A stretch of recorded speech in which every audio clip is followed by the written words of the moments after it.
Wild, and thank you for having me. So as I always do, I'm on my way to start my dash, and this is for all you readers out there. Now, I am recently a newfound reader. Being on door dashing, you tend to have a lot of downtime. I find in the area that I dash in, I have a lot of downtime. So, in between orders, or when I'm waiting on orders, or when I'm at the restaurant and I have to wait, I just, read. So, I have my little Kindle, my Amazon Fire here, and I told myself, because I bought it years ago, and I told myself I'm finally going to finish Mariah Carey's memoir. Now, again, I'm not a reader, but having read that, I'm absolutely a reader now. First off, let me preface with this. I love her anyway, so chances are I was going to have a bias, passion for the book, but it is so much better than I ever could have presumed. Do I wish she'd gotten a little further in, explanations of things, or, I would have loved more and more secrets? Sure, it's never enough, because I'm a glutton, so it's never enough. But what she did reveal is just so good. First off, it's a tearjerker. Anybody who likes to read, I highly recommend you pick it up and just give it a chance. Even if you don't, especially if you don't like Mariah Carey. It's easy to see the high heels and the sequin gowns and the big hair, and it's easy to think, what a little princess. What does she know about struggling? But let me tell you something. This woman was not born a star. Well, technically she was, but she was not born into this Hollywood world. Like, she's really struggled and really worked hard and really went through it. And it's just, like I said, it's a total tearjerker. I highly recommend it. I don't want to give away anything because I want you to go out and read it if you enjoy reading. But yes, I was constantly crying and laughing. It's really, really, really good. Love her. Love the book. I wish she'd do another one and reveal even more, secrets that we don't know. Inside scoop. And also, after I finished that one, I started reading Elvira's book, Cassandra Peterson. As a little kid, this is probably more for like millennials and Gen Xers. You'll probably remember her much more so than obviously, Gen Zers. But anyway, I always loved Elvira. So when I read her book, it was so good.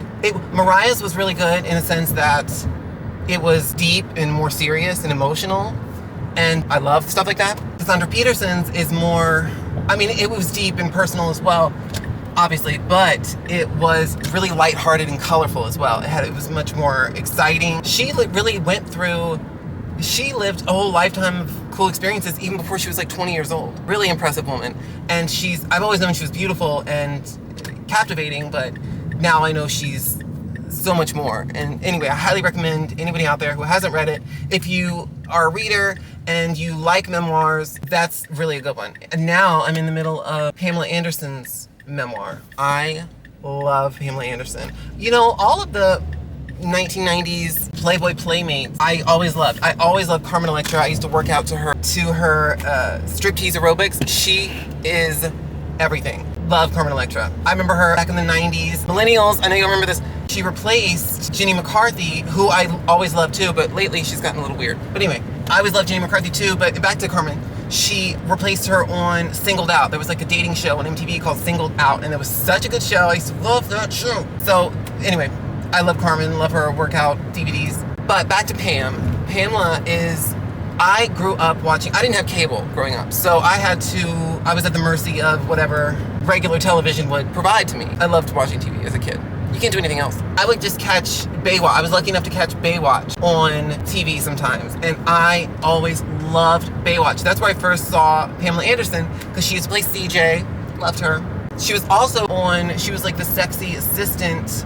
She was also the sexy assistant or co-host or whatever she played on Home Improvement, another great 1990s show, which I used to love. And she's always so beautiful, so fun. She was like Marilyn Monroe to me. She was sexy and sexual, but I didn't think it was very vulgar. Granted, yes, I know it was Playboy and she had like a sex tape and whatnot. I get it. But she was never, she was never sleazy to me. She was sexual and sexy, but never sleazy. Never trashy to me. And I just love her. And reading her book is really opening my eyes to the wholesome person she is. She's really an animal rights activist. ever since she was a kid. She's always just loved animals. I'm only on up to chapter like 3, but so far it's really good. I guess I'm learning that I really love memoirs. I love, knowing, if I'm interested in the person, I love knowing who they were pre-fame, before they came to be the big star. And she really had it rough in terms of her parents. I mean, she loves her parents. Of course, she's always gonna love her parents, but it seems like her father was kind of, rough. Whatever. I don't want to spoil anything, but I highly recommend reading that book too. Now, granted, I can't even make a full assessment or review of the book because I haven't obviously gotten through all of it, but so far I'm captivated. I am captivated. I'm this newfound reader, and it's eye-opening because it's a really good time kill when you're waiting for something. Now I see why in waiting rooms at the doctor's office there's always like all these magazines, because it's boring, and then just you can stimulate your mind while you're waiting for whatever. I can't wait to get parked so I can start reading it again. I love her. I do. I love all the Playboy icons. Carmen Electra was on Baywatch 2 at one point. Apparently she dated Prince too at one point in her career or her life. That's a mismatch. I didn't really get that. God rest his soul, I never saw Prince as like a sex symbol. That's just me. I mean, he was like a unique artist type, but I never saw him like that. But hey, she did, and that's great. I see what he saw in her because she's stunning with those blue eyes. Anyway, love Carmen. I wish she would come out with a book. Does she have a book? You know what? When I get parked, I'm gonna look that up ASAP. Of course, I guess not everybody has such an eventful life enough to document and make a whole book out of. But I'll tell you, Mariah Carey, Cassandra Peterson, and so far Pamela Anderson definitely do. I recommend them. Also, the nostalgic song of the day is circa 1997, 98, something like that. The Wallflowers, One Headlight. Such a great 90s song. Youngins out there, if you don't know it, go listen to it. The lead singer of that band, the Wallflowers, his father was Bob Dylan. Looking at him, you really wouldn't be able to tell. Listening to him, you really wouldn't be able to tell either, for that matter. Almost at my waiting destination now. Of course, it's all rainy today. Lucky me. I bet you wish you were out driving in the rain too, working for chump change all day. This too could be yours. Everybody out there who went to college and got themselves a really good career, I tip my hat to you. You did the right things. You nailed it. I bow down. You know what gets me? These stoplights with the cameras on them, so that on the off chance you commit a crime, you get mailed a ticket, and then the police department gets money?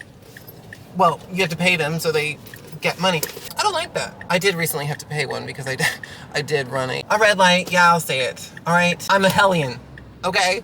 I'm a hellion. I'm a deviant. But we're encouraged to get this food to people fast. And no, I'm not making excuses. When you're wrong, you're wrong. That's fine. However, there's still that selfish, immature part of me that's like, but I gotta get these orders to people as fast as possible. They even have a feature on the app where it talks about how your driving is. They're that you made a lot of you did strong brakes or something like that. But it's okay, so now not only do you want us to get these orders really quickly, but we gotta drive the perfect way too. I mean, I get it. They're just trying to filter out people who are the bad apples, so to speak. But I feel like they're overstepping a little bit here. Eventually, I'm pretty sure that, and maybe it wouldn't even be a bad idea, I think just to cover our tracks and help DoorDash as well, I'm sure we'll probably eventually have to wear body cams or something and have to turn in the footage. I don't know.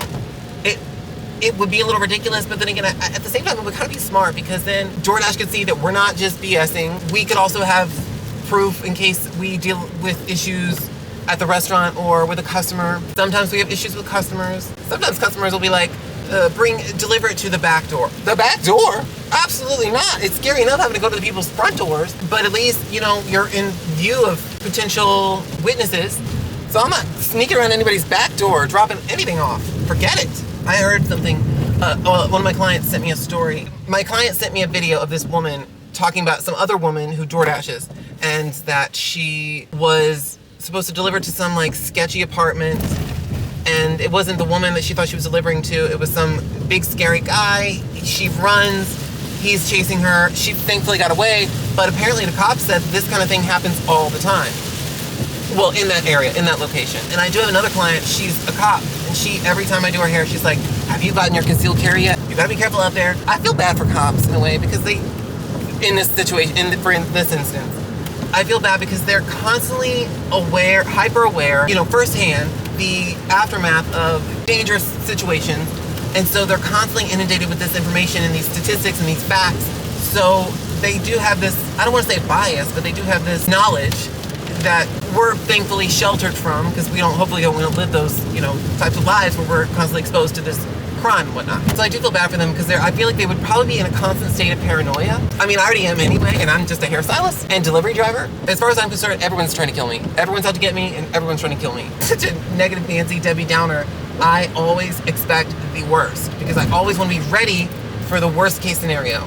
I'm constantly afraid of being hurt, killed. So if I'm like that just naturally, I can only imagine how I would be if I was a cop, and how I'm sure that a lot of cops are. I'm sure that they're terrified all the time. I used to cut a lot of military hair. I don't as much anymore, but sometimes. They would tell me how they always identify, every time they go any place, they always identify all the exits in the room. And then I was like, well, it sounds like you guys are just as paranoid as I am. I mean, I never really thought to look at the exits, but since they told me that, now I find myself doing the same thing. And furthermore, I'm always looking for like a heavy object around in case somebody wants to get violent or whatever. I'm always looking for something heavy that I can grab and defend myself with. Always identifying my surroundings. Well, I am a few dollars away from making my goal. So I'm gonna wrap it up here, but I want to thank you all for being with me. Thanks for tagging along. I appreciate it. I hope you guys have a fabulous rest of your day, evening, whatever. Don't be a stranger. We should do this again sometime.